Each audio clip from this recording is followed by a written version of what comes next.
Welcome back to the recruitment industry's most informative podcast. This week on the podcast, we have another fantastic guest. We're joined by Andy Dunne, the Managing Director of Team. This podcast ended up being another trip out for me and Andy. So, well, there's a lot of Andys in here, right? So you've got Andy Dunne from Team, Managing Director of Team, and then you've got Andy Durgis, who works with me. So for me and Andy, it was a day trip out to record a podcast with Andy. And we went to a big boy studio in Brewdog Waterloo. Had a lot of issues setting up the mics and stuff. That was a challenge for us, but we got there eventually in the end. For people that aren't aware of Team, so Team are a recruitment network that we are actually a supplier to.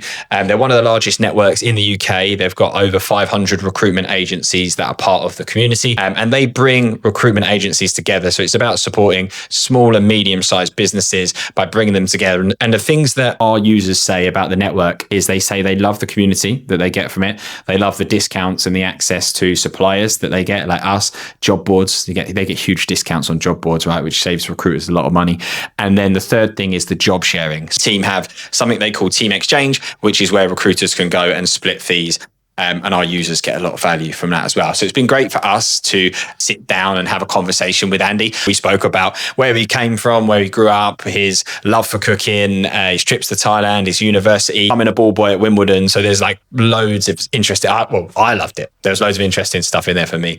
Only place where it got a little bit weird is I, for some reason, decided to show him a picture of my feet, which at the time thought it was a good idea. I'm not sure how well that went down with him. But apart from that, it was pretty smooth sailing. We'll have to get this video as well. It's quite funny. Yeah, we should take all the videos.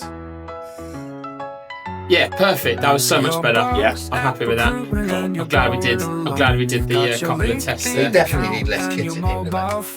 It's half term now, isn't it? Oh, no, sorry, not half term. It's end of school, yeah. End of school. Oh, there's some mums just coming out. You get got another offer. And I might take a video of it as well.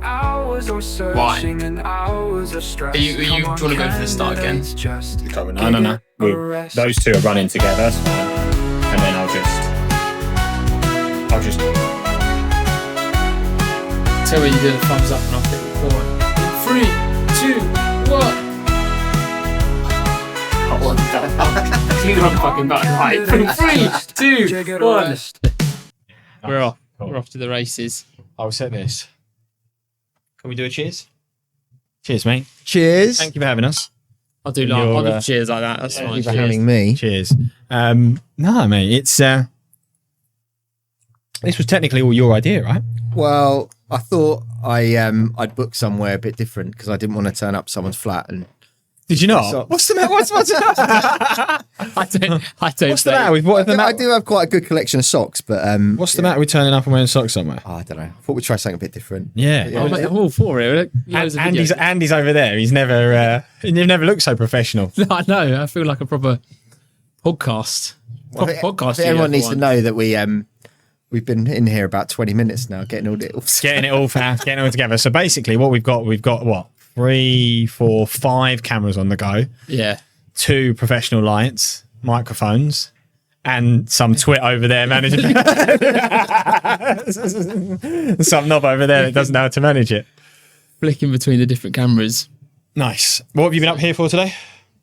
So we're putting on a unique event in September. Right. Something we've never done before. So I was up doing a recce of all of the bars and restaurants. Well, I went to the venue, which is Marsh Commercial's office, which is right next to Tower London. Okay. They're like the big sponsor for you guys, aren't they? They were last year for conference, yeah. And they're now our like unique one-off principal insurance partner. Nice. So part of the deal is they let us use their office space all around the country, and we've only really tapped into London so far, but we've got a room which is ginormous. Nice. It's like overlooking Tower London, Tower Bridge. Like, I've got some wicked photos from earlier, but I was up there because I wanted to go in the room and just like get a feel for it, feel the energy of the room because I'm trying to plan this out. So I've got 4 speakers lined up. Did you get a call up? No. Okay. Not yet. Yeah. Sorry. We got 4 speakers, and we got. I'm going to try and fill it with 70 solo recruitment business owners. Oh, okay, cool. This is the event in 18th of September. Can we attend? Are we allowed to attend, or is it? Well, I don't think so. Okay, that's fine. I think That's fine. I think for that event is predominantly going to be business owners Nice. rather than suppliers. Nice. Although I think there's opportunity for suppliers to bring something to the party for them. But what we wanted to do was basically create an event where solos on their own can come together. Yeah. Like for the first time in Team's history. We've never done it before. We do it online. Like we do it online every 2 weeks. They have a drop-in. Yeah. They meet each other on a Zoom meeting. And sometimes there's 5 people. Sometimes there's 50 people on it. Yeah. It varies on how busy people are. But getting people, like the whole point of Team is getting people face-to-face, meeting each other. Mm-hmm. So that's what I was doing this morning. Yeah, nice. When you said about that event, this is a weird one. So, I'll get your opinion on it. So I've had a holiday booked for me that week. I've not been on holiday since, when did I last go away? Or Last Feb. Well, why did I say August? Yeah, Feb 2024. And this lot have been saying, you need to go away. So a holiday has been booked in my diary for me by my mum. And I'm going away with my mum that week. So I wouldn't have been able to make You it. can go anyway. But Andy could have gone. Yeah. I'll squeeze your seat. I'll squeeze your seat in, Andy. Yeah, get him in there. What's your opinion? Hang on. Look how he's changed since now. I can't come. All of a sudden, it's like, there's an opportunity. Put me on the spot recording it, but yeah, No, it's fine. you can come along. No, it's fine. What's your opinion on with Luke's mum buying him a holiday or That's amazing. organising him a Just the two holiday? of you. I think so. I don't know where I'm going. I would love to do that. Would you? with my mum. Absolutely. I don't spend like enough time. My mum's 72. Okay. Her life like changed so much during the pandemic. She was like one of those ultra high cases, if you called it. Right. Could have killed her, whatever. So she actually retired during that period, and I speak to her every day on the phone, but I don't do enough with her. You speak to her every day on the phone? Every day, yeah. That's cute, though. Yeah, thanks. Yeah, that's nice. But I think that's a lovely idea. Where are you going to go? I No. Because you asked me, you said, "Is it cool?" I was like, 100%. I was like, I'd go away with my mum. Yeah. Well, no, she after. So my dad was away. My dad's been away recently, and he said, if you want to come out to where I am, like, you can. And I was like, yeah, might do. And she genuinely forgot about it and was like, oh, fuck. And didn't go. And then my mum's like, right, because you didn't go, I'm putting the wheels in motion. I was like, just shut up, pack it in. And next thing, I get a diary invite that says holiday with mum. So I was like, decline. Tentative. I said tentative, to be honest. She came back and, oi. So then, she just texted me saying, send me your passport. I booked. So you're going abroad? I don't have a clue where I'm going. I don't How know. exciting is that? Yeah. So it should be good. But where is home for you? Where is mum? My mum actually question lives that a is. mile and a half away from where I live. So I live in Fetcham in Surrey. Right, okay. Near Leatherhead. You always live there. No. So I was born in London, lived here until I was... When did we move out? We moved to Surrey when I was 9. Okay. But on that kind of border of Surrey and southwest London. So I lived in Mitcham. Okay. So I was born in Fulham, lived there all my life, lived in West Kensington. Fulham? Yeah. You a fan? No, I'm not a Fulham fan. I'm a Chelsea fan. Right, okay. Through family connections. But yeah, so I lived there, then I moved to Surrey, then when I finished uni, moved back to South London, met my she was my girlfriend obviously at the time, Mrs. Dunne now. So we got our first Mrs. flat. Dunne. That sounds like Dunne as well, doesn't it? That's Dunne. Mrs. Dunne. And so yeah, we lived in Tooting, lived in Streatham, and then we moved back to Surrey, and we've been there ever since. Nice. So it's got to be 20 years nearly, in a couple of years' time. It's a long time. Wow. And you're down the road from mum. So you've got no excuse really then to not do more. She comes over quite a lot. Obviously, I was telling you boys about my pizza exploits and I've been teaching myself over the last year. But my mum, like every time she comes over, she's like, make me pizza. That's good. She did for her birthday last year. In fact, the last time I made it in the summer, well, after the summer, I put it all away, packed it away, and it was like her birthday, October 25th. I said, what do you want for dinner? Come around to my house. I'll cook whatever you want. She goes, make me pizza.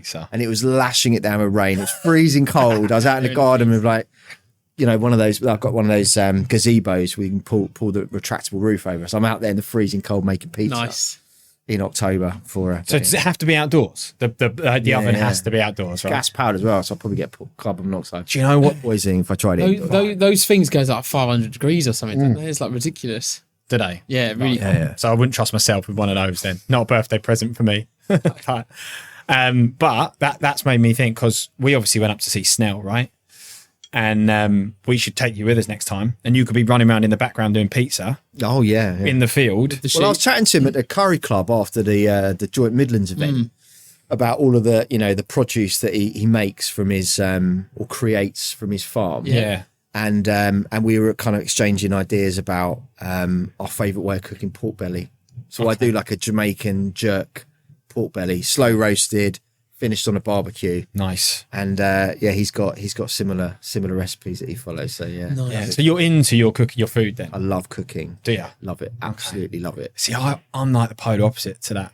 I find it so frustrating to cook food. Like for me, if you could give me like a tablet and say that's your food for the day, and I didn't have to waste any time, like it just gave me a really bad look. Then I like about it. Luke, you appreciate good food, right? I appreciate it. Yeah, if someone puts a decent meal in front of me, I'm like, I can enjoy that. But it's the process, isn't it? Like I love, like, we've got probably 200, maybe more than 200 cookbooks at home. Got a whole massive book, probably bigger than this. Just the whole 2 top shelves, all cookbooks. You've not read them, surely? We've gone through most. We've probably cooked stuff out of every single one of them over the years. We've obviously been together 22 years, me and Mrs. Dunne. So but that's 20 cookbooks a year. It's more than one a month. You're going. Yeah, she buys a lot of them. I've got one, which is my Bible, which is Hugh Fernley Whittingstall Meat. It's like this thick. It's like a massive book, and it covers everything. That's the only cookbook you ever need.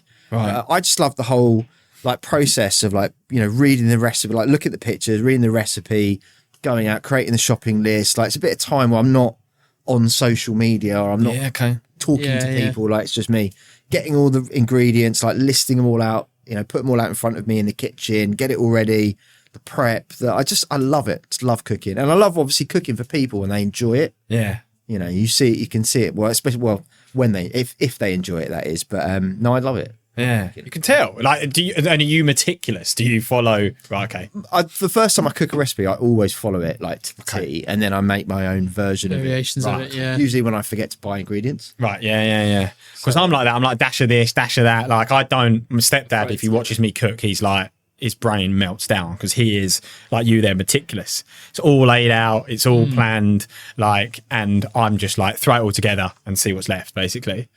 It's like my brother-in-law has a cookbook that's it's like point something of a gram of flour or something, and it's but he sees that and is like, oh my god, that's so cool. And I'm like, it's a bit sad. Yeah, it is very sad. I'm going to show you a photo, Andy, that has my feet in it.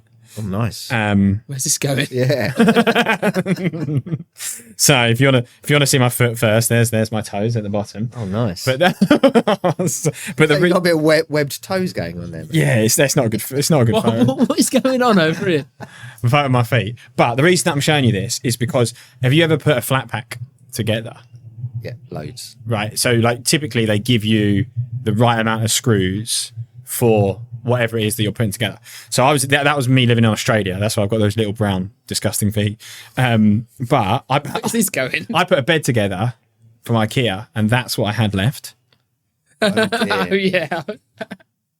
I was trying to follow the instructions, and I sent that photo to my family, and I can put this photo on it, and I was like, should you have that many parts left? No. Not at all. That reminds me, when I was at uni, I got an IKEA futon bed last year, and they didn't send me any of the screws or anything, so I basically had just slats of wood on the floor for probably 3 weeks. Okay, till they posted it out to me.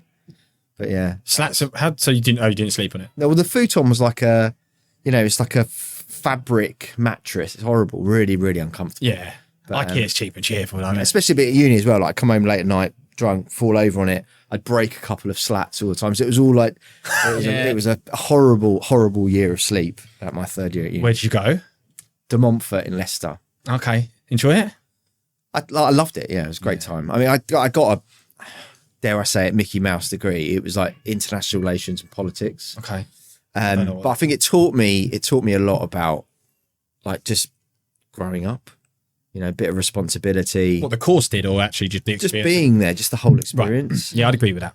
Yeah, I don't. My degree hasn't helped me with my career at all, and I don't really remember much I did in the course, in complete honesty. But it was a really good experience. My daughter's at uni now, and I tried to talk her out of it. Did you? I tried to get her to do a degree apprenticeship instead. Okay. Interesting. So I worked for a company before I had this job at Team. I worked for a big international defence contractor that did degree apprenticeships, and I saw how like amazing they are. Right. Okay. The fact that a company pays you, plus they pay for your degree. Yeah. So you're learning at the same time as you're earning money, and you're also in an environment where you're working with experienced people as well. Like, I do think degree apprenticeships are like the future. And I wish she'd done it. Interesting. But she just completely ignored it. Ignored you. It's quite funny. I took her to an event. I took her to the Karen Brady Women in Business and Tech Expo. Okay. I actually exhibited at the show when I was at that company. They asked me to go and exhibit with the rest of the talent acquisition team and some engineers. And Stephen Bartlett was there the following year. And it really impacted me. It was an absolutely amazing event. And which one's this? Sorry, Karen or both? Karen Brady's Women in Business Tech. So it's her event. It's her event. Right, it's okay, cool. In London in October. And it was so impactful. And the stories that I heard from all the people, all the women that came up to our stand, I was like, I've got to live there. So I took a year the next year, and Stephen Bartlett was a keynote. So we queued up and we spoke to Stephen Bartlett, and I said to Liv, ask him, what would you do? Cool. What would you do in my situation? She got AAB at A level. Yeah. Do I get a job? Do I go to university? Do I get a degree apprenticeship? And he went, get a degree apprenticeship. Really? Get some work, or actually said, get working. He said, just get some money in your pocket, start learning, don't go to uni. And she just completely ignored him. Right. Fair. And she just, and she's at Bournemouth now. First, she's done a really good job her first year, but I did try and talk her out of it. Did you? Yeah. So she'll probably watch this back if I show her the link to this video, and she'll have a massive go at me, but that's me just being a dad, right? Yeah, that's it. And when you're that age, I don't know. I think your gut gives you a sense of like, I'm not like you. I look back at my uni and I'm like, probably I could I be where I am now without my degree? Probably. But like, but then you don't know where your life would have gone, like what twists and turns and people that you've met, like everything happens for a reason, right? Yeah, he loves that saying. Yeah, I do. He's a big fan of everything happens for a reason. Yeah. So how did you get into recruitment? I finished my degree. I went to a recruitment agency in Wimbledon. Yeah, it was Blue Arrow. Yep. And met this lady called Peaches Green. She was a branch manager. So I went in, I had my CV in my hand, like paper copy, and I was like, finished my degree, don't know what to do. I'd done like a few months working like a contact center for an internet company called Pipex. Right. And she goes, would you work in recruitment? I was like, what does that mean? When I was doing my A-levels, I used to work in the cash office in Croydon. I used to count all the money, like from all the day's takings. Yep. So I was in this like box, not much bigger than this room actually, for every Saturday for 2 years, counting cash, and everyone would bring cash in from the shop floor and stuff. And she said, we've got a role doing like payroll admin in Holborn. So I accepted the job. Like literally, she got me an interview that week. Went up there, accepted the job, worked for Blue Arrow for 6 months. Then I went to Thailand. I got sick of traveling into London for like 12 grand a year or something I was on. Yeah, it's crazy. Yeah. And then I came back, did a month in Thailand, and then I went into the Blue Arrow in Tooting, which was right next to where I lived. And they were like, we've got the same job here that you did in London. Do you want to do it here? Nice. I did it for like 2 weeks, and then someone quit and left the driving desk. So the branch manager asked me if I'd take over the driving desk. So I did. I used to supply drivers to like Parcel Force and Royal Mail and stuff like that. Young's Brewery in Wandsworth, they're all clients. Did it for about a year and a half. That's where I got into recruitment. So cut my teeth in, like a lot of people, like High Street, literally fell into it. Like well, that's like most people, classic, isn't it? The big takeaway I got from that is you went travelling in Thailand, though. I did. Where'd you go? Flew to Bangkok, and then I went. What did you think of Bangkok? It was horrible. Wild, isn't it? Oh, I hate it. So we were supposed to stay there for 4 days. We flew there. Andy, the travel agent. Guy, do you know there's a magazine called Dazed and Confused? Nah. No, I've not. So it's like a sort of trippy, druggy music type magazine. Might not exist anymore. But anyway, the editor of it was sitting next to us on the plane when we flew over. Too tight, that's cool. And basically he befriended the guy that I was traveling with, and the first night we'd been traveling for 2 days. It was actually the day that England beat Argentina in the World Cup in 2002. Yeah. Beckham scored a penalty. Right. It was it 7 a.m. I think the game was. Or Right, something. yeah. Right, I've no. So we had like me and my mate that I was travelling. We had like 8 pints and load of. Do you remember Aftershock? Yeah. The blue one and the red one. The red ones. The red ones. So we had like yeah. I don't know. Maybe we had 8 of that. I can't remember. We had loads. We were hammered. And Yeah. his dad took us to the airport and he went, "They're not going to let you on the flight." Okay. So, but they did. They let us go. Landed in Bangkok. I like literally was just gone. So I went to bed. But they went out and it was just I just didn't like it. Didn't like the smell. I didn't like the people there. It was full, like where we went to, like Koh Sam Road, like with travellers. Yeah. But it was just full of like old white men with young Thai. Yeah, it's a bit weird, isn't it? I just It's an acquired taste. well, not for me. Yeah. So I went to, so I literally got a bus, spaced there for 4 days, and I got a bus straight to Suratani, and I went to Koh Samui, and I stayed there. Oh, nice. And then we did Hat Rin, like the full moon party. Yep. Oh yeah. Yeah, I didn't travel too much around, but it was good. Yeah, no, it's a good vibe. We went there together. Yeah. Oh, well, I was there, and then you met me there. Yeah, true. That is very true. And what did we go to? Waterfall? What was it? Waterfall party? I'll tell you what. There's a great story about us. It was like the young. Yeah, there's loads of great stories. We're not going to repeat them. So all. one of them, right? Andy's like, within our relationship, typically he is the organised, structured. I don't know if you can pick that up or not. I do, yeah. Is it even close? Would you have to think about it for a second?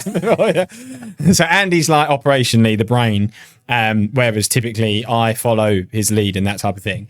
And we've been out the night before, didn't we, in Koh Sam Road, and we were flying out to the islands, right? And there's two airports in Thailand. You've got the domestic and the international. And he was getting the maps up and whatever, and he was like, "Yeah, we need to go here for the flight because it's like an internal flight." And I was like, "I think that's the wrong airport." And he was like, "No, it's definitely not." And I'm like, "I'm sure that's the airport I came into." And I came from Australia. So I'm like, "I reckon." Anyway, I was like, "Look, you're the guy. Number guy. I'll trust your judgment," right? So we get in this cab and putting up at this airport. I'm like, pretty sure this is the wrong airport. So get out, get the bags out. He's walking up. And I just stood at the doors of the airport and watched him walk towards the screens. And I see him looking up with like his hands on his hips, looking for our flight. And he obviously turned around, and as he walked past me, he gave me the dirtiest. He was like, "Don't. Just do not fucking start now."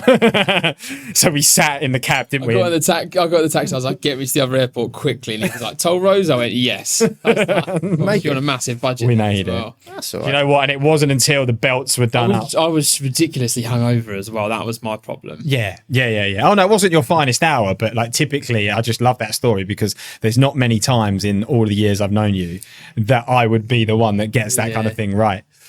Sadly, you're not going to forget it either. No, definitely not. You're going to hear that story a few more times. Yeah. It's the first time it's come out in the pod, though. Yeah. And I'm pleased that it came in. Should we do my favourite part? Yeah. Yeah. You know what's coming, right? You know what's coming? I've got a sneaky. Here you go. You got a little one. Thanks. Should I pass it over? You can pass it over from there, John. Yeah. I didn't need to. I'll come over it. Merry Gigmas, mate. Thank you. And the fancy wrapping paper. yeah, do you know what? I was. We were a bit. So I haven't got to worry like you do with your other guests because they have to hold their mics. Yes. You know, that do is- Yeah, they? you don't. I've got a present for you two as well in my bag. Oh, what for us to open? There's nothing to. I haven't wrapped it. Are you playing? Are you playing No, I've present tennis? Yeah, yeah. He's gonna hit one. He's gonna hit one back over. I'm in an iron over this You'll one. like what I've got for you. Yeah, there was a lot of debate over this present, mate. So I hope you like it. Yeah. Ooh. There was a lot of. It's smaller than I thought. It's getting smaller. I hear that a lot. I thought it was getting. I thought it was Is it like a biscuit? Close. No, it combines the thing that you love the most with the other thing that you love. Oh, look at that! You got a picture of me in my ball boy outfit. Luke was obsessed with it. Oh, what a lovely, thoughtful gift. That'll go on my shelf in my office. Nice. Oh no! Shall I give you what I've made? Can you put it up Yeah. next to the G? Let's put it up. Well, there for the episode. I've already rebuilt it, but It is. I've made a Giig at Arrest Like, in Lego. Get that to the camera. For you Get to that to work this with. camera. That is wicked. So there's a little mini Luke and Andy with their microphones on their sofa, and obviously there's me, that is amazing. which is Captain America. Unreal. Well, I'll tell you what was funny about it though, because you're both short like me. I stole the legs off of the dwarf the dwarf minifigures from Lord of the Rings. So you've got a little You know legs. what? I never would have picked up on that. So is your guy taller?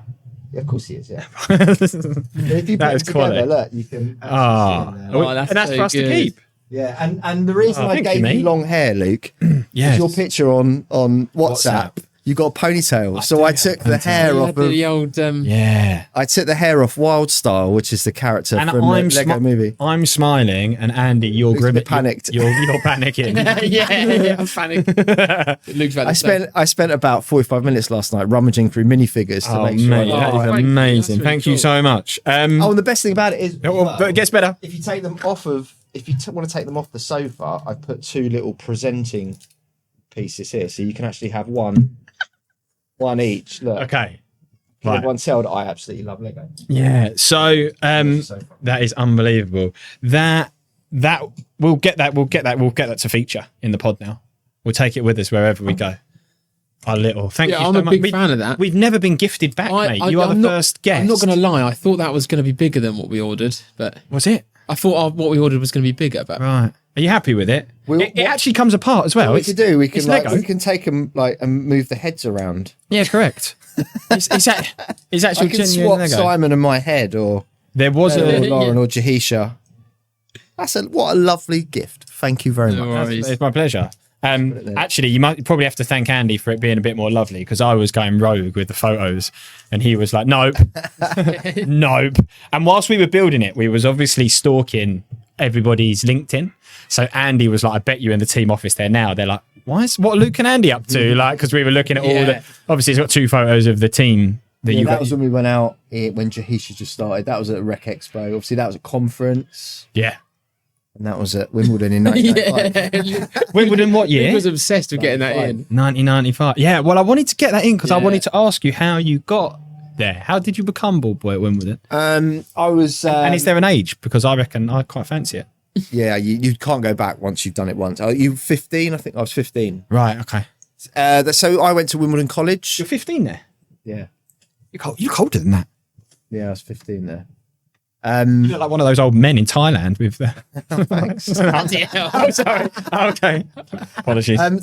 So in my school, Wimbledon College, there was about 250 boys in the year, and the top 50 that were doing quite well that year, basically got an invitation to go and try out for it. So I think they start with about 3,000 kids or something, 2,000, can't remember, but loads and loads of them. And it starts in February, and then you train twice a week, Tuesdays and Thursdays. Train for five until 6:30. That's cool. And it was circuit training. So and basically they whittled it down from 2,000 to 200, February to May, and then once you get to May, you're in. Yeah. So they have 200 ball boys across Wimbledon. Yeah, they've got a massive. It's probably all of this. Oh, you can't see it in here. Stupid thing to say, really. But out there, that kind of space out there is all the ball boy and ball girl, relaxation area, and it was quite cool. But yeah, you did obviously did 2 weeks. Yeah. Do you get to keep the little outfit? I had it up until about 10 years ago, and I had a barbecue at my house, and I put it on when I was drunk, and because I'm the same height now that I was when I was 15. Right. And I never found it again. I don't know what happened to it that night. I don't know. Maybe I got chucked away. I don't know. But yeah, I did have it for a few people. Sold it for loads of money, to Japanese tourists, because you can't buy them. I don't know if they still do it now. It's all Ralph Lauren now, though, isn't it? Is it Ralph? Is it? Yeah, it is Ralph. It is Ralph. Yeah. Yeah, we had high tech trainers. Yeah, We mate. had- Wow. did it. I bet it was like the bee's knees. When I saw you post that photo, I was like, I've got to use that. That was great fun. Yeah, I've got to use 200 ball boys is wild. Ball boys is wild as well. Well, there was 24 courts when I did it. How many? There's more than that now, isn't There's it? more than that now. I think it's yeah. in the 30s. Yeah. So, and there's They're obviously, gonna make more as well. and they have to factor in the fact that more often than not, it rains at Wimbledon. So, people are sitting around for a lot of time. In fact, the year that I did it was the first year for 50 years or something. It didn't rain once. Wow. So I had this amazing suntan on my face and top of my arms and my leg, and the back of my legs were completely white. So you there for the whole 2 weeks? I finished up on the Wednesday before The weekend. Yeah, the kind of was it the quarterfinals? Right, That's okay. where I finished, because I was on the outside court, so I didn't do the You didn't get into stand-up? I did one session on court 14, which had a big stand around it. But I didn't do any of the show courts. Oh, yeah. I know which court that is. My mate Louis, who's like partner lawyer in the city now, he did centre court. He did the women's final. And wow. Is that just pot luck? No, they were the best one. They were the fittest. And, you get ranked. Oh yeah, so the guy that trained you was ex-army. He was called Wally Womfor. He was like ex-army, and it was like he was like a drill sergeant, and he was really quite mean to us when we were training, like to get through it. Yeah, it was hard. Wow, yeah. Ball boy boot camp. And then they rank you and they say this is like chief ball boy. Yeah, almost. Yeah, for those teams. Wow. But there was one ball boy that on the 2 weeks before the tournament, like so they kind of wind down the circuit training for the last few weeks, and then they basically made us do 3 laps of the circuit, and it was really hot in there. You train in these like enclosed tennis courts next to Wimbledon, and then they make you line up and not move. If you move, like you flinch at all, you have to go and sit out, and you get like a mark against you. And there was this boy, I could see him like rocking like this. Oh bless! And he passed out and like face planted on the court, broke his nose, blood everywhere. So the training was hard. Yeah, sounds it. Yeah. You were shocked. I look like your little Lego figure. That's cool. That's cool though. That's that's a very cool story to get to play at Wimbledon. So I had to get it on there when we were thinking of doing the gift. Do you ever go now? Would you ever go again? No, you're not into it. I watch it on telly, but and I've played tennis like quite a lot. I used to play for Ashted tennis club up until before I got into F45. So I did that for about 6-7 years. I still love playing. I think you always do, but I don't play that. No. How often do you do F45? Every day. Do you? No, don't miss a day. Every day I can make it. I was there this morning at 5:30. What's your? Why? Because it's like circuit training, right? Yeah. It's a bit like. So it's high intensity training, 45-minute session. Mondays, Wednesdays are cardio days. Tuesdays and Thursdays are weights. Right. Okay. And Fridays like a hybrid. Saturdays a hybrid, but I never ever go Saturdays. But I'm nearly at 1,200 classes now. Nice. I'm 1,189 or something like that. Right. Okay. Is it culty? Little bit. Right, it's not as culty as like CrossFit or High Rocks. High Rocks. They've partnered with High Rocks. So I'm doing it in December. Oh yeah. What, the High Rocks event? Yeah, in London. Yeah, there's 40,000 people doing it in 4 days. Kate loves that, doesn't she? Yeah, she does. So I've been messaging her on WhatsApp about what trainers I need to buy, and okay. She says I've got to buy Puma, and I'm like, why is that? They're like they're like the official trainers, but she said they're the best ones. Whereas I wear Nike everything. Right. Okay. I've got to buy Puma. No, you're not a fan? Not at all. No. Why? What's the matter with Puma? Not. I just don't like them. Everything I like is Nike. So. Hence, like talking of, can you get a camera on those or not? Yeah, flash them up. So my gig at the rest. Oh yeah. Check those bad boys out. Yeah, love it. What was I going to say? Something on. Yeah, you love your shoes was what I was going to say. Yeah, where's that come from? Because the shoes are another one that like I've never always been into my trainers, like, always, and it's even worse now. I've got a little bit of expendable cash because I just buy as soon as I see something I like the look of. Especially if they're a bit quirky, or I love like retro trainers like Air Max 90s and 95s and like these like Dunks. Love them. So how many trainers do you own? Because I had a few, the recruitment company I used to work in, there was probably a couple of lads in there that used to have like a wall of trainers. You know, I've got about it'd come out and they'd be like, I'm going to buy this. And it's. No, my son's same shoe size me now. He's Nice. going to be 16 soon. So he just basically takes all my trainers. That's useful. Yeah. But it's quite good. So I bought him a couple of pairs of Jordans that he wore them once last year, like similar style to these, like Jordan 1s. He wore them once and I've now nicked those. So they're gone. Nice. Red and white. Yeah, they're in my office. Oh, you've nicked them? Yeah, I've taken them off him. Right, okay. But he takes a lot off me though. Like my MX-90, he's got 2 or 3 pairs I've lost to those. And he's got his training as well. So he's not old enough to go to F45 yet, but we got a lot of the kit in our garage. Okay. So he's now got his own Metcons and stuff that he wears and getting into it. Yeah. Because you bought a pair for Expo? 3rd time, yeah. So I've done 3 talks this will be the 3rd time. Do you ask or do they ask you? I ask. You ask. Yeah, no. Well, we help them out with marketing the event. So we obviously send out a whole series of emails to all of our members and suppliers about the expo coming up. Yeah. And we're on their branding, like partners. And we get a very small stand that they give us, and then we kind of upgrade it. But yeah, we have to still apply. And I sort of try and pick subjects that I know that haven't come up yet. Okay. So, and I tried to make the first two really quirky, so I stood out a bit, and I was so nervous both times. Was you? Really, probably the most nervous I've been about like anything. Yeah. Ages. Like just the thought of standing in front of, because I didn't know how many people would actually show up. It could have just been a few people. I'd be fine. And I talk in front of quite a lot of members. And I was going to say that at the events anyway. Yeah. This is like a different kettle of fish because you're up on a stage and there's a podium. And the first one that I did was so I based the talk on Thanos' Infinity Gauntlet from Marvel. You'll have to explain this to me. So he's like the main baddie in the Marvel movies, in the first series of the movies, and he's got this big golden gauntlet, and he has these 6 stones in it, and each stone's got a different power. Okay. So I basically thought, I'd fucking try and make this talk a bit interesting. Yeah.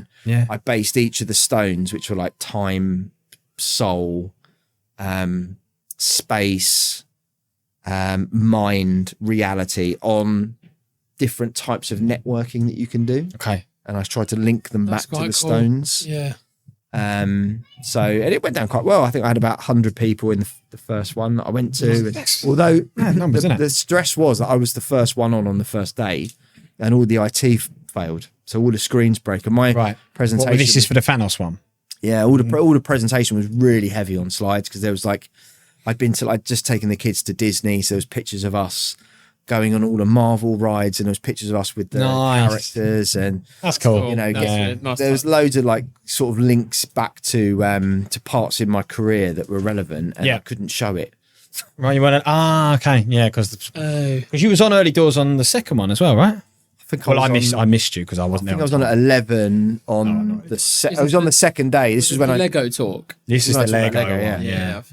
So yeah, building your network, sort of the Lego way. And I talked about how Lego as a brand is similar to like recruitment businesses, how they can work. Okay. So like forming partnerships and having plans and being strategic. So I did that, and then I did like an ebook for it, and I gave everyone that came to the talk a minifigure.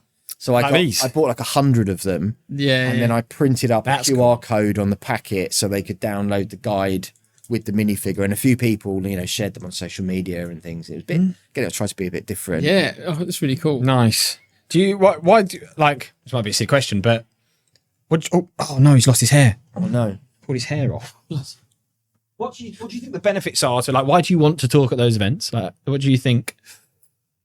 Well, I suppose brand exposure, one. Okay, brand exposure. I think the biggest challenge I've got in my job is not enough people know about Team. Do you think?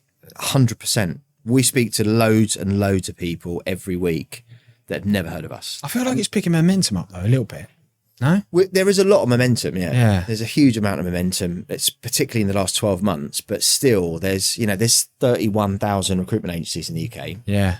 And I reckon 80% of them could benefit from joining Team, right? In one way or another. Mm-hmm. So, my job, the hardest part of my job is getting that message that what we can do for people in front of them. So any opportunity for me to talk or attend events or collaborate or share things, like I'm a big believer in share. Like that's why the whole talk, the Lego talk, was all about giving that guide away. Like, and there's stuff in there, I promise you, people who followed it, they would win clients off the back of that. That's the thing that people struggle with, right? Winning the clients. Yeah. That's probably the biggest topic. So I've been to, I must be over 20 regional meetings for Team this year. And I'd say that's the topic that's come up the most out of everything that we've talked about. Interesting. How do I find clients? Yeah. What would you say if someone asks you that? What's your answer? I think a lot of people haven't really figured out who their ideal clients are. Okay. One of your previous guests, sort of good old Jeremy Snell. Oh yeah. He talks a lot about, you need to identify what your ideal client persona, your ICP is for your business. Mm-hmm. And I think a lot of people at the moment are just they're just blindsided with the negativity in the market and the economy. Sure. And they're just going after anything they can without actually really, really focusing on those perfect profile companies that are right for their business. Yeah. You know, so that's easy to do though. I'm not surprised. I mean, do. you can imagine the amount of conversations I've had with companies that are finding it really tough at the moment. And it's hard, but you know, I think sticking to the basics, like the core things that you do, but doing it in a way that you're targeting and speaking to businesses that you know that you can directly affect, rather than just picking up anything. Nitin talked about it as well, didn't he? Saying that when he was running his agency, he went after everything. Yeah. You know, and it didn't picking work. rotten fruit up. I did the same thing when I had my company. You know, I wasn't knowing what I know now. Yeah, like this has been like the most incredible 2 years for me in this job of like learning things that I never would have been exposed to when I had my company. I see stuff that I know. You were part of a team though, right? I was a part of a team, but not anywhere near the level that obviously I am now. Well, obviously, you know, I guess your day job now. I'd be surprised if you were. You know, like we talk about the team challenge, like going out to other regions. You must have heard me say it. But just getting out to different places, like you get such a different view of what's going on in the market. You learn so much more just by getting out of the office. And spending a couple of hours with people that they're going through similar challenges to you, but in a different way. But it's easy to, and I've been there myself when you're working solo, is that like it's easy to justify not going to the events by, it's time away from my desk. And it's so hard to break that mindset of like, I need to be sat here all the time and this is what I need to be doing to drive my business forward. And like you say, you hear all those stories that you harp on about like the conference and stuff, people meeting people there and the relationships that are built and the business that's done off the back of it. But it is hard.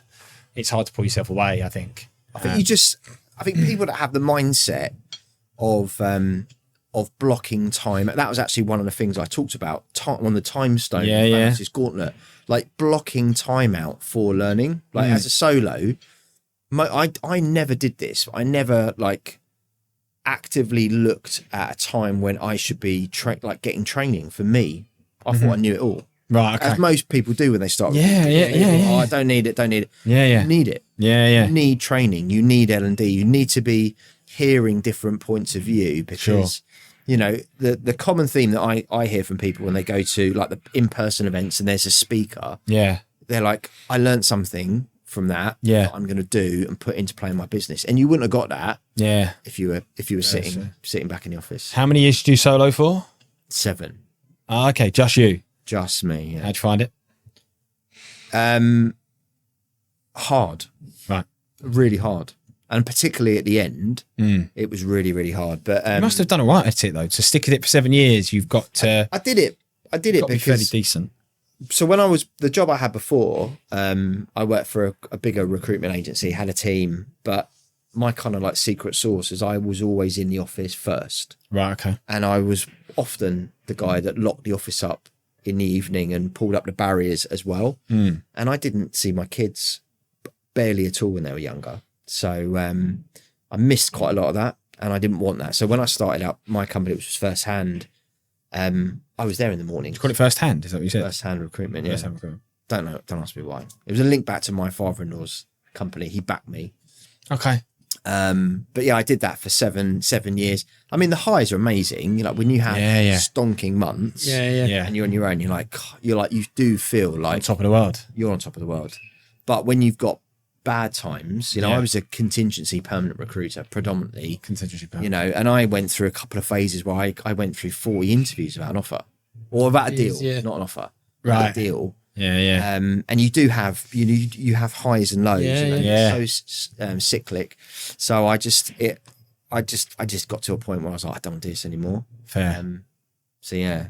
Yeah, no, it's hard. Like I think whenever you're working for, I think whenever you're doing something for yourself, like you say, the highs are high. And for me, there's more lows, right? That's the thing that people don't realize is actually like the majority of it is dealing with shit, fires need putting out, there's problems here, there's problems there. And then you get that one little nugget of like positivity where you're like, oh, Like that hooks you back in. And then you're like, for me, I'm back. I've had times when I'm like, fuck it. I'm going to throw the towel in. And then this little like nice thing happens and I get hooked and then I'm back and you go around again. I think it's a great experience, like starting something from nothing and having that creative freedom. But I think the challenge is that there's just so many variables and everything, like as you said, like just takes so much longer than you think it will take. Yeah. And you're responsible for everything as well. Everything, yeah. I really struggle with things like credit control, like getting people to pay me on time. Yeah, that's a pain. Negotiating with clients. I worked in a big agency and we were on the PSLs of like all the big defence contractors. And when I left, they locked me into this non-compete agreement. Sure. Which is absolutely fine. Obviously, I signed it off when I signed my contract and I worked for them. The non-compete agreement also covered all of my team. And I genuinely thought, like, the minute the 6-month period was up, the non-compete, all of my old clients would come back and they were like, come on out. And, like, barely any of them did. A couple of them did. Right. One came back and literally in 4 months, I did like 107K. Wow. Which was amazing. So that's the highs, right?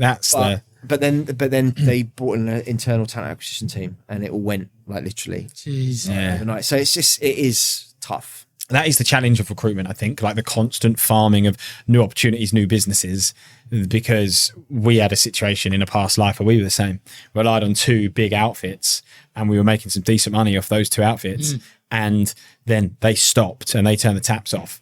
And we just overnight were just like, the business was just, the rug was just pulled. That's why people always need to be continually doing BD at some point. Like, which is the hard shit to do, right? You have to do it when you're doing really well. Yes. That's when you need to be doing it even more so because there's going to be a dip somewhere. Yeah. But also when you're doing well, right, you don't sell with desperation because you're like, I'm doing well, I don't need the business. It's fine. Not that you don't need the business, but you know what I mean? There's no panic. But then I think if you wait until that point where it's like, fuck, I need this more than anything because my life's on it, that desperation to like, we really need the deal, like comes in. And I think that's where it gets worse. Like we try to be very relaxed, don't we, with like how we sell to people. Yeah. Very relaxed we are. You two don't really sell though, do you? You kind of... Which one to say?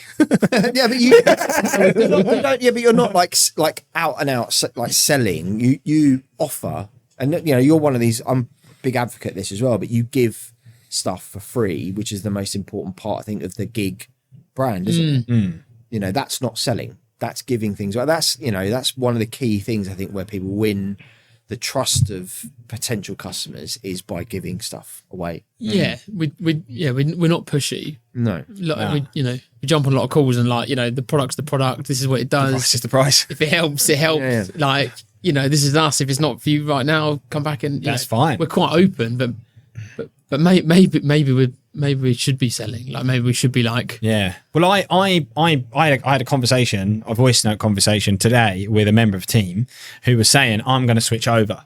We're calling it the orange side now. That's the thing we're trying to get going. I'm coming over to the orange side. And I actually said to that person, I sent him a voice note back being like, look, with what they said to me, I've got all this going on and like I'm struggling with like finding work and there's all this just the normal shit, right?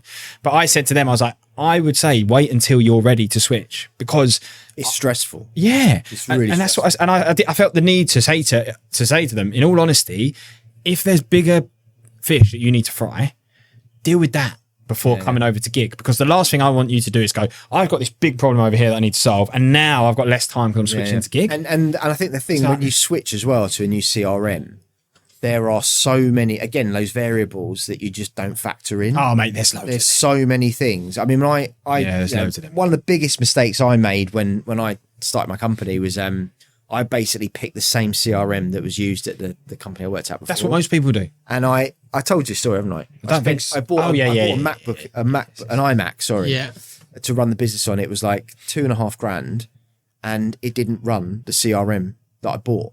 And I was locked into the CRM for 2 years. And so you couldn't download it onto your Mac? So I had to have a virtual Microsoft desktop for 2 years. To then run and then taking that data out of that when I moved it over to the CRM that I moved to was just like, it took months. Yeah. And it was like pulling teeth. Yeah. And no one really cared. Yeah. That was the worst thing. No one cared at the company that I was leaving, that I'd been their law customer for 2 years. And no one really cared at the other company. That's wild. So it was hard work. I think that's what we try to do. We try to care, don't we? I would say that Luke, we do care. Yeah, sorry, can we take that again? Take two. We care. At Giig, we really care. See, that's the thing. That's the thing. We care. But like I say that to people all the time. I'm like, we are not going to be the best product you'll see, right? You can go and look at other products and they will be superior to us. We are trying to close the gap all the time, and we want to be as good as we can be. Like, we're not complacent. We try really hard to move the needle to become the best product we can be. But like I do say to people, if you do switch, we care. Like, we care about our customers, and we care about, like, if something goes wrong. I'm sure if someone WhatsApp you'd message them back. Like, Yeah. It's pretty. Yeah, that's I mean, the most annoying. No. Well, I mean, like, the agency that we've got, so we've secured an agency of 17, 18 people, and she dropped me a message this week on WhatsApp being like, we get the best customer service from you guys. And it was just like, oh, that's nice, you know. But it was because I was messaging her back at 8 p.m. on like a Tuesday or whatever, like about stuff. On your side, under the phone, be like, bloody hell, honestly. Well, no, because Sarah says that to me. Sometimes I'm voice noting people sat on the sofa. She's like, what are you doing? I'm like, oh, they're my friends. Like, I'll just message him back. probably videos you're sending to me. Yeah, well, you did say to me, I text you more than I your. was trying to record some video when I was at Marsh earlier, and my phone ran out of storage, and it was because of WhatsApp. And I went into all the videos that are saved in and there was like literally your face. We do love a voice note. We do. Yeah, no, you send it back. You usually start it. Yeah, it is you usually start the video. But yeah, it's good. We've been discussing it because we don't offer anything for team members. So we've been trying to work out what we can do for team members, which we think everyone gets a Giig cube. No, in terms of, you know what? Just quickly hold that thought. That is the last cube that survived my mum's coal. And what I mean by that is, I bought a load. I was going to send them out to clients and be like, here's Giig cubes. Yeah, a little stress thing. And a big box of 500. COVID hit. Everyone moved away from offices. So I just had a box of like cubes that were sat waiting to go out, 499 cubes. And one day my mum just thought we'd bin them. No. She binned them all. She binned the whole 499 cube. That is the last standing out of the 500. Do you know where you're going on holiday? She's built a castle. A castle of cubes. Just to see me in a big castle of cubes. Here's your cubes back. So that is that's a last standing survivor. Sorry, mate. Carry on. Lose it today. My brain pinged. Oh, I was just saying about that with the offer. Yes. What is it? So we've got an offer. We're gonna give, and this will be right. This will be the best. Like, this is not like me hamming it up. This will be the best offer you'll be able to get for Giig. He's selling now. What? He's selling. I'm selling. Oh yeah, no, we really care about our customers. £360 for the year, £30 for the top all singing, all dancing package. So it'll be £30 a month basically for your Giig subscription. What is that? What is it usually? 40. Decent. So it's 25% off. Yeah. For the year. That's quite a lot in percentage value. You're only saving £10 a month, but in terms of percentage value, we're going to give them 25% for the year, and you're not going to be able to get that offer anywhere else or anything. So it will literally be a team exclusive. You'll be the avenue to our best deal. Wonderful. And we will. We'll see it on this. Pardon? I'm sure a lot of them will see it on this video. Who will? All the members. Oh, right. That's Luke. What? Who will see it? It's like this doesn't go out to me. So when you clip the bit out when you say we try and care. That's got to stay in. No, it will stay. It will stay. No, but 100%. I don't know why I said the word try. But that will be for existing members as well. So like if they, I mean the guys that, because we're building up a collection of people that obviously are in team today that use us. So we were like, well, we'll build something that they can say, actually, do you know what? I want to switch to that. I want to commit to the 12 months and get the 360. So yeah, it'll be for anybody. Thank you on behalf of the network. That's all right, mate. Well, you guys have done a lot for us, and it's been a really good like experience for us, hasn't it? Partnering with team. Like for sure. Yeah, definitely. Did you know about Team before Kate introduced us together? I did. I had a conversation with Anthony McCormack and Simon Bliss probably about 2 years. No way. Before, maybe a year and a half before I started chatting to you. And we had a conversation, And at the time, we only had the free product because obviously we built the free product. We were like, we'll get that out there, get that using it. And I don't know if maybe Simon and Anthony didn't trust it or if it just phased out. We get approached by so many people. Of course. Like I did a video yesterday on LinkedIn about pitch slapping. Oh yeah, I saw this. Yeah, I get it like between like 1 and 5 a day, without a doubt. Like it's just so many people contact us. And sometimes, you know, we do have conversations with people, and it could be a really good fit, but they get busy or we get busy, and no one seems to follow up properly. Sure. So it does happen all the time. Which, Yeah. You know, the important thing is that we turn that around with you two. Yeah. And I do think it's a really, really good partnership. You know, We're loving it so far. Like, I would say that it's only been positive for us, isn't it, really? And hopefully long may it continue. Just as time goes on, hopefully we'll do more and more, basically, with you guys, is what I hope. And I spoke to you about something the other day, didn't I? Which I don't know if I floated the idea to him earlier this morning. The walk, and you were confused about the whole thing. Yeah. No, I think it's a good idea. I watched the video when I was in the tube earlier today with date. So it's October, right? Yeah. So we need to work out whether or not that week I've got things on with team. But if I don't, we'll definitely do it that week. Yeah, well, I'll speak to Joel, who so like for context for anybody listening, those team members listening that are now going to purchase this £360 offer. With my old boss from Australia is doing that company are doing a charity event where they're raising money for a company called the Black Dog Institute, which is a mental health charity, and they're going to try and climb in 24 hours the equivalent of the 20 tallest peaks.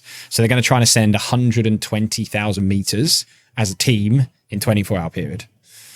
And at the time Joel is over here, so he said to me, mate, would you want to be involved and try and help get some meters? So I was like, for sure.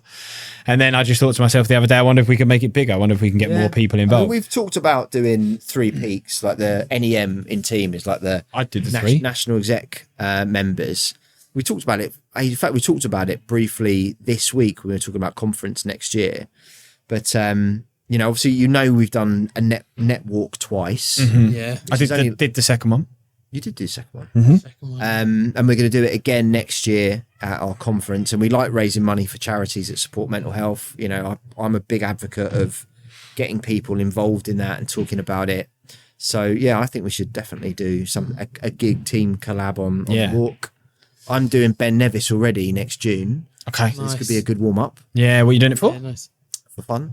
Oh, okay, nice. So my son's finishing his GCSEs in June. My father-in-law has done things with all the other grandkids when they finish their GCSEs. They've done skiing and Alps and things. But he said, why don't we do Ben Nevis? And Jude's really up for it. He did his Duke of Edinburgh last year and loved it. Nice. So I said, let's do it. So I'm doing High Rocks, December. I'm doing London Marathon in April. Oh, nice. You in? And then, I'm going to get another charity space. I tried to get a space through Shout, which is the charity we've been supporting the last couple of years, but they only got allocations for the first time ever this year, and they gave it to other people. Right. Despite the fact that we raised like Bastards. 7k for them in the last 12 months, they all went to other people. I don't think I was quick enough to ask them either. But anyway, I'll run for someone else, but I'm going to do it again. Nice. And then Ben Nevis. So this will be a nice warm up for that. Yeah, well, we could take it as far as we wanted because I was just thinking 1, but if you wanted to do all 3, I would do the 3. No, I reckon 1 will be enough. Yeah, fine. No, I just thought it'd be good. It'd be nice because he's going to come on the pod as well, so that would be Sure. quite. Yeah, Yeah, so, nice. like when you say to people, "We'll stay in touch," and often it like drifts. A lot of I'm sure if I went back to Australia, a lot of the people that I knew there probably I'd go and catch up with and see, but I don't speak to them anymore. It's just the thing. But Joel has stayed in touch the whole time. And it's become a really nice little friendship. So yeah, and one of my best friends from school is getting married out there in December, Christmas in Goochmas. So I would probably go out there.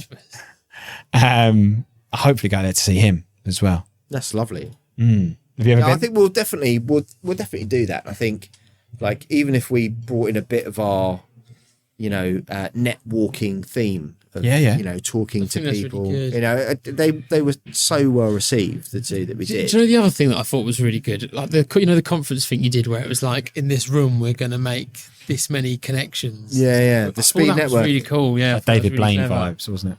It was so noisy though. Do you remember I had like a foghorn? Yeah. I still couldn't get people to Had you seen that somewhere, or that's No, we've done it on a smaller scale, a lot of other events, but that was the biggest one. I Yeah. can't remember what it was now. Was it like, was it 2,000 or going something? with the two? Yeah, it was a lot. Yeah, it was a lot. 2,000 new connections in 10 minutes. We did it in Coventry. Yeah, You were there then? yeah. You were there for the joint Midlands. Yeah, we were. We did it again there. There was like 65 people. We did. Cool. Yeah, I met a little duo in that signed up to Giig, so that was worthwhile. That was worthwhile for us. Yeah, they did. Didn't sell, obviously. Just went no pitch slapping. Neil and Jamie. Yeah. Neil They're and good. Jamie. Do you know those two boys? They're a good duo. Nah. Elevation. I'm going to say. Yeah. I Elevation. probably do, but Elevation Recruitment. I want to say they're fairly new to the network, and just in that networking thing, I was like, oh, this is what we do. He was like, we need a CRM because basically they've been locked into a 24-month contract with their current CRM. that's what I had. 24 months. Yeah. Did you manage to get out of it, or did you? I had to see it out. You had to see it. painful. Yeah. It was really painful. That's wild that they sign you up to a 24-month deal, and then when you're like, I've got this problem that I can't use it on my machine, that they just go, well, tough shit. Tough. You've signed it. It's like LinkedIn are doing to people now. Yeah. LinkedIn, they're not letting people have any flexibility on these contracts. I've spoken to quite a few recruitment business owners that are like, they're literally at the end of their tether where they've had to let people go to keep the business afloat, and they're still like one of their biggest outgoings is still their LinkedIn. Still their LinkedIn. They're playing hardball. Yeah. Really, really bad with a lot of people. I think you said at one of the events that one of the someone you spoke to was close to closing the whole thing down. No, I've spoken to people that have had to close because of yeah. But it's mad. I never actually had a LinkedIn like a recruiter license ever. Well, I had one when I was at Talis, which they provided for me, but they didn't provide any training of how to use it. Right. So I've never used it properly. Fair. So I've always had I've got like a premium account which I set up in probably 2012. I pay for it myself. I used to pay for it myself when I was working at the other company. It was like 20 quid a month. Right. And it meant I always owned that Data. there was like all these rumors and rumblings that when you left the company, you'd have to hand over your LinkedIn account with all your connections and stuff. Yeah. I'm like, if I pay for it out of my own bank account, there's no way anyone can take that away from me. Sure. So I've always kept it. Yeah. And when I started on LinkedIn, like really early, I set up all these groups. So I've got like 10 groups on LinkedIn that have got like 38,000 members of them. And I've taken those with me. So they came with me when I had my company. I used to use it for candidate sourcing and posting adverts. And, I had a recruitment consultant one that's got, I've still got it now. It's got like 9,000 recruiters in it. And Nice. so, but because I own it and I pay it as well. And when I've had problems with LinkedIn in the past, when you reach your connection request limit, they always just reset it like that straight away because I pay. They've been so good like that. Really? That's weird. Okay, fair. Well, the agency I worked for, they made you sign a thing when I started saying that your LinkedIn profile basically belonged to them. Yeah, but they can't do Really? that. Yeah, I remember signing something that was like Interesting. basically you're signing a waiver. But to be fair, when I left, the CEO there was like, "You're going to Australia, like keep it." Like I wasn't going to a competitor that maybe I could have utilized the data or whatever. So he was just like, I don't know if maybe it was just a bit of a bluff type thing. But yeah, They're just trying keep to it. cover their own backs. Like the non-compete clauses. You just got to. Yeah, got to go with it. I was going to ask you, we don't even ask, how did you become the MD at Team? Where did that come from? So I was in Team obviously with First Hand. Yeah. I loved it. I got really involved in the regional meetings, and then the regional director for the area that I was in, which was South Central, stood down, and she nominated me. Right. So I got so Team was owned. Simon running it at the time? No, Simon was a member. This was pre-Simon. So he did that job. Yeah. Before I joined Team. Okay. A couple of years. And then he stood down because Principal People was really busy. Mm-hmm. He was growing it. Her name was Laura. And then I got invited to basically interview for the role. And then the guy that owned Team at the time was a guy called Simon Garbett. Right. Simon. Yeah. And his MD was called Liz Longman. They came to Leatherhead, took me out for a Thai lunch, said, "This is the role. This is what you need to do. We'd like you to do it. Would you be interested?" So I said, "Yeah, I'd love to." It's a great opportunity. So I then ran the regional meetings in South Central for 5.5 years. Okay. So that was, the meetings used to have anywhere between like 10 and I think the most we ever had was about 40 packed on the Hogs Back Hotel. We used to have our meetings. So I did that. And then Simon was a member of team in that region. He used to come to my meetings as a member and got on really well. And then when COVID struck, I used to call him up and I'm like, I found this new tech product or I found this new tool. It's really good. You should try it with your team. And then we were using Source Whale. Okay. We were really early adopters of Source Whale. I was customer number 6. Wow. And I worked with some of Simon's team to build a cadence. If like we'll send this to Doogie and he'll know all about this. So Doogie was at Odro at the time. Yeah. Doogie Loan, and he was talking a lot about cadences, and I started teaching myself about sales cadences. We built this cadence for Source Whale with Odro built into it with personalized videos. Yeah.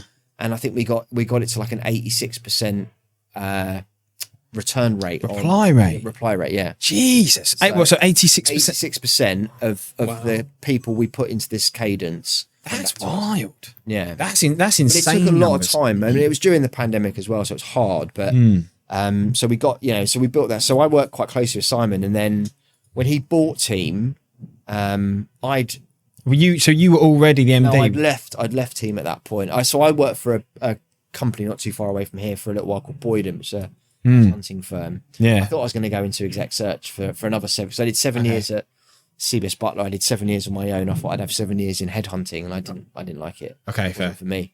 So I was at Boyd, and then I decided to go. I was going to go in house, and Simon approached me and said, "I've bought Team, and I'm not ready for you at the moment, but I'd like to talk to you about something in the future. I'd like you to lead it."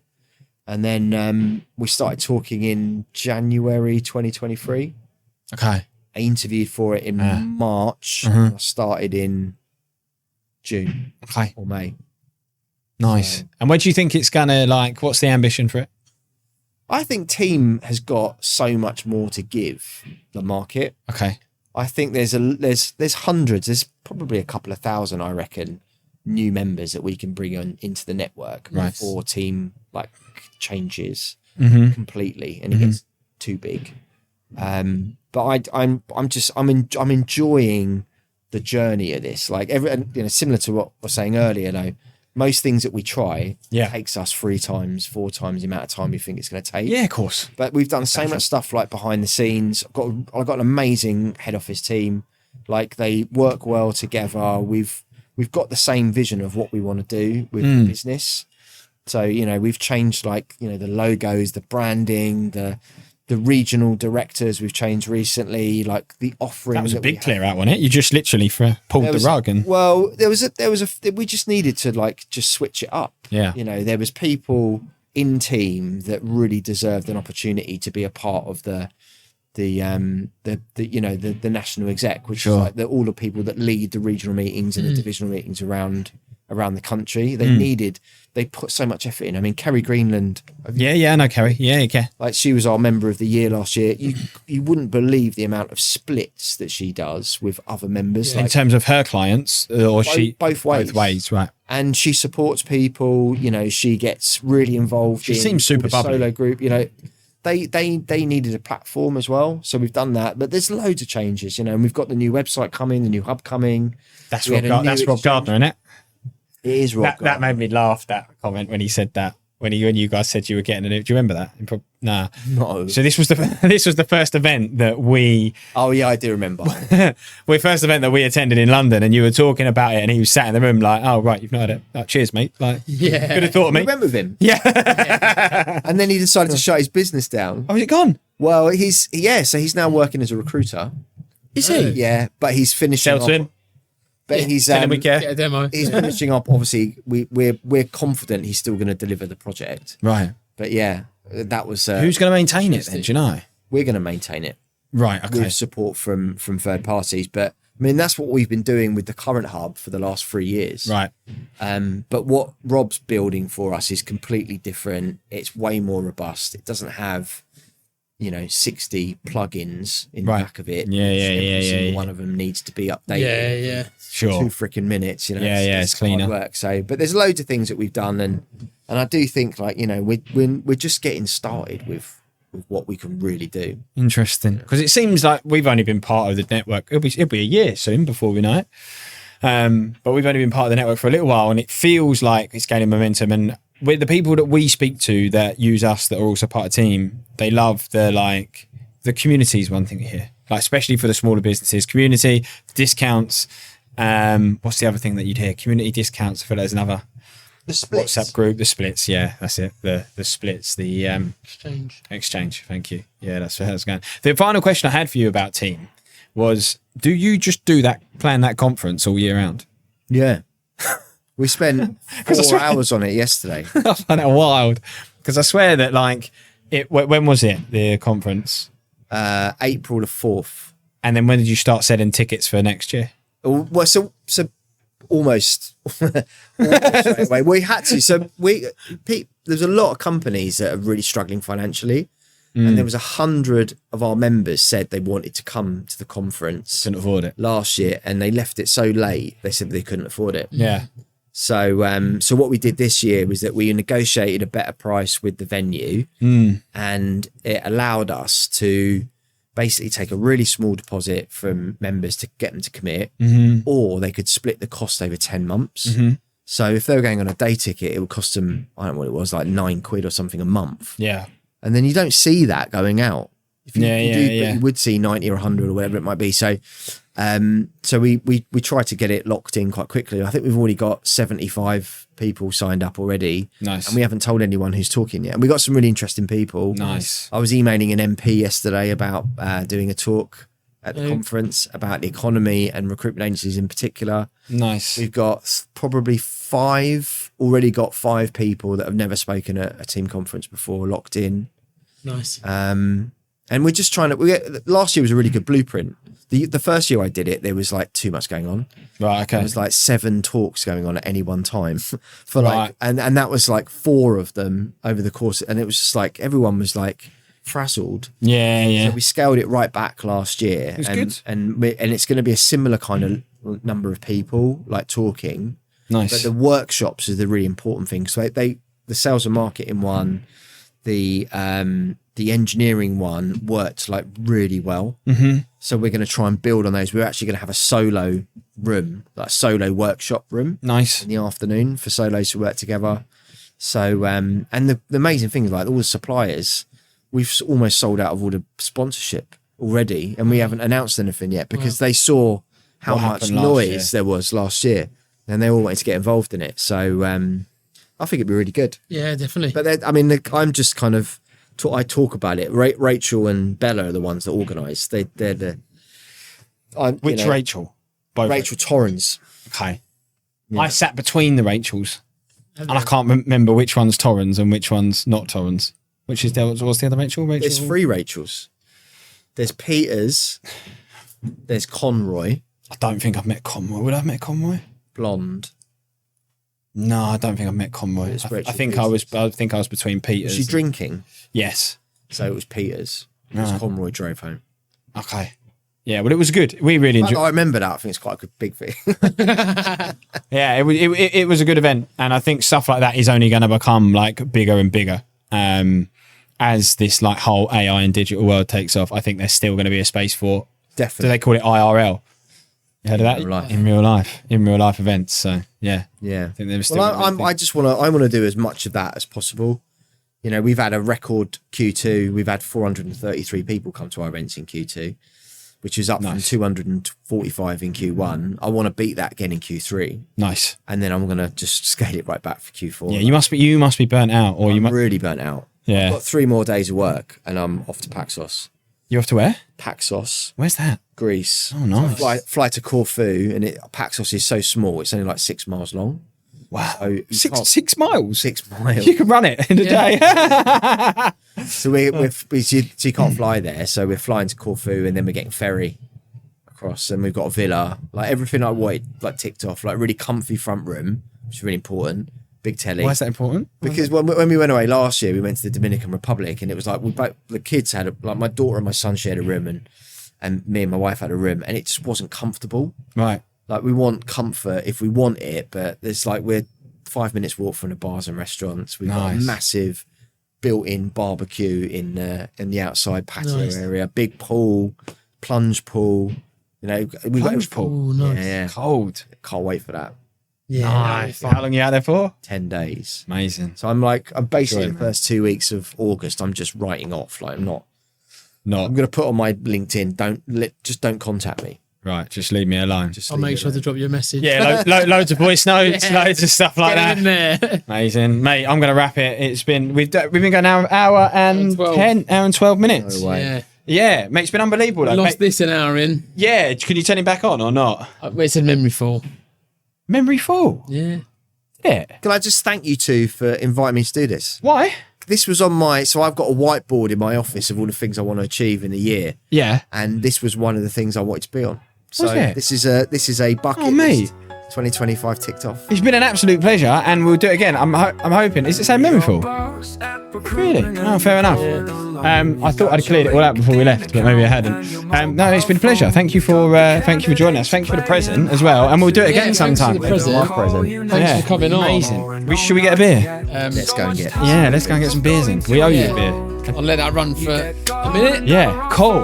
That's done, is it? Yeah. Hours of searching and hours of stress. Come on, candidates, just gig it a rest.